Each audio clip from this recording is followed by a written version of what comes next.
comment allez-vous? Très bien, merci. Bienvenue sur notre petit plateau donc, du CIPCA 2023. Aujourd'hui, on tourne sur votre stand. Est-ce que vous pouvez nous en dire un petit peu plus sur votre entreprise Aveltis et comment vous avez rejoint le groupe Altine? Oui, bien sûr. Aveltis donc, a été créé il y a une dizaine d'années aujourd'hui. Donc c'était au départ une spin-off de Bouygues et de Schneider. L'objectif d'Aveltis, et on y reviendra sans doute, c'est de prendre des engagements de résultats par rapport au fonctionnement des bâtiments tertiaires, des bâtiments de bureaux. Et donc ça fait 10 ans qu'on fait ça.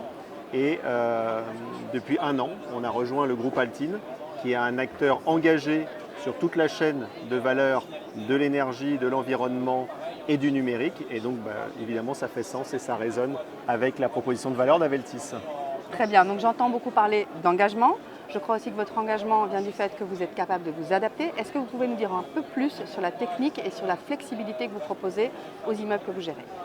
Oui, bien sûr. Donc le cœur de notre proposition de valeur, c'est la garantie de charge, c'est-à-dire de sécuriser finalement les locataires par rapport aux charges locatives. Les charges locatives, c'est celles que vous payez à titre personnel par exemple.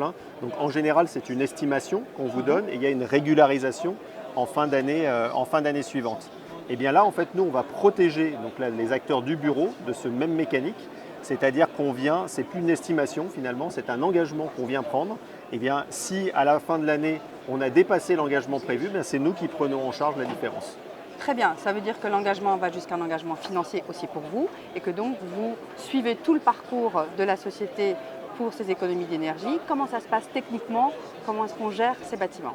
Alors on les prépare déjà au départ, c'est-à-dire qu'on va intervenir quand il va y avoir des travaux sur le bâtiment, a fortiori un bâtiment neuf, et on va l'équiper d'un certain nombre de capteurs, on va vérifier la manière dont il fonctionne pour qu'il soit ce qu'on appelle exploitable, c'est-à-dire qu'on puisse vraiment comprendre, suivre son fonctionnement au quotidien.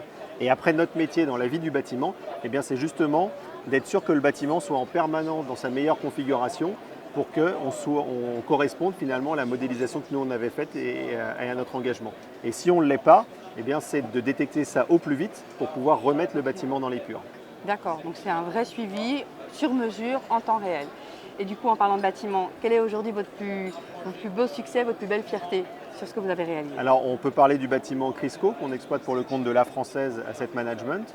Donc là, c'est un bâtiment de 17 000 m² à Sèvres avec 15 utilisateurs différents, 15 locataires.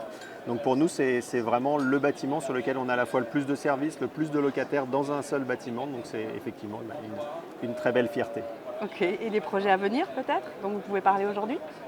Alors pas tout de suite, mais on a aujourd'hui plusieurs projets effectivement qui sont en construction. Comme je vous dis, on intervient en assistance à maîtrise d'ouvrage pour préparer le bâtiment à avoir cette garantie de charge.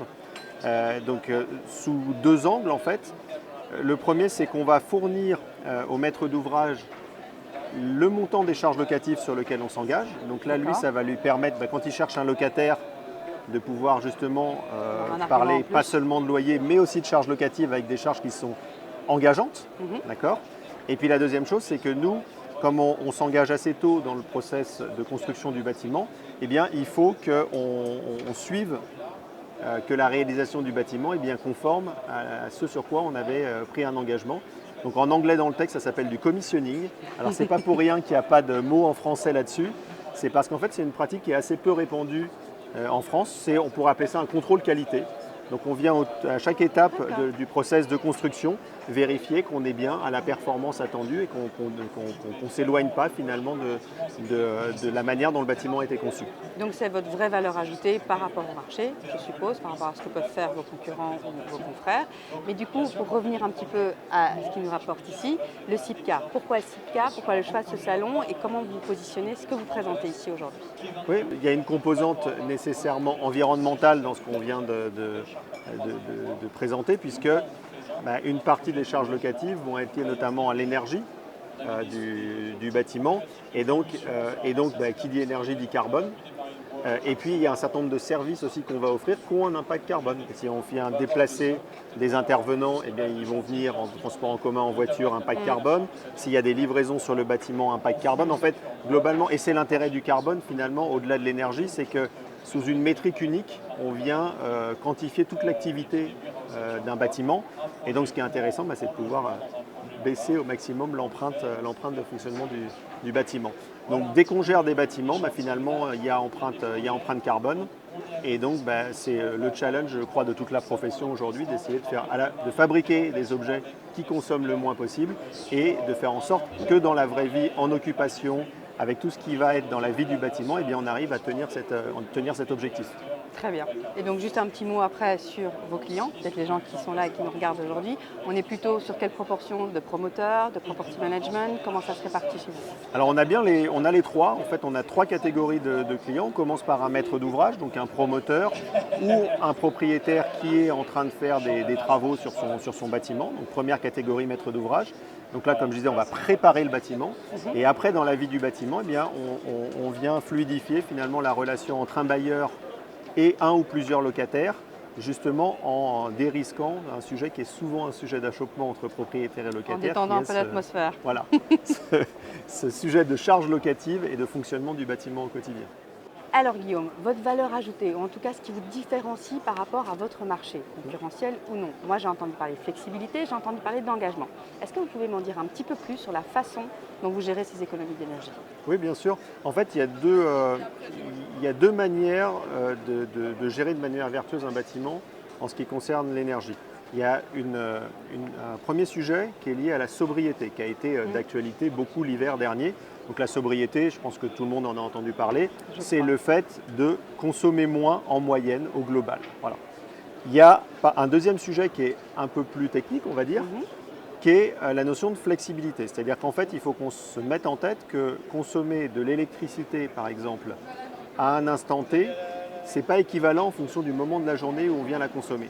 Il y a des moments où il y a beaucoup d'électricité disponible et donc dans ce cas-là, on va être sur une empreinte carbone qui est relativement faible et d'autres moments où on va être au contraire en tension d'électricité et là, on va aller solliciter des moyens de production qui sont de plus en plus carbonés.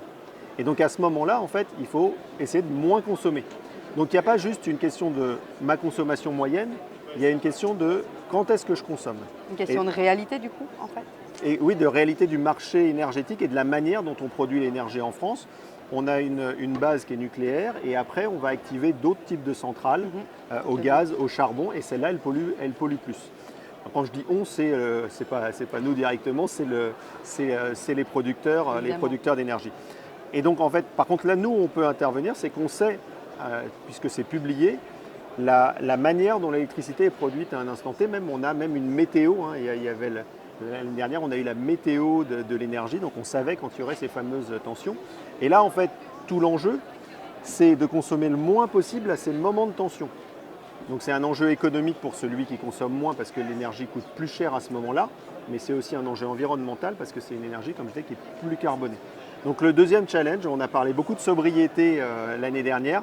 Là maintenant, l'idée, c'est aussi d'ajouter la composante flexibilité. Ce n'est pas à la place d'eux, c'est en plus. Mais il y a un vrai enjeu, comme je disais, économique et environnemental à travailler ce sujet de flexibilité. Grâce à des prévisions du coup énergétiques. Exactement.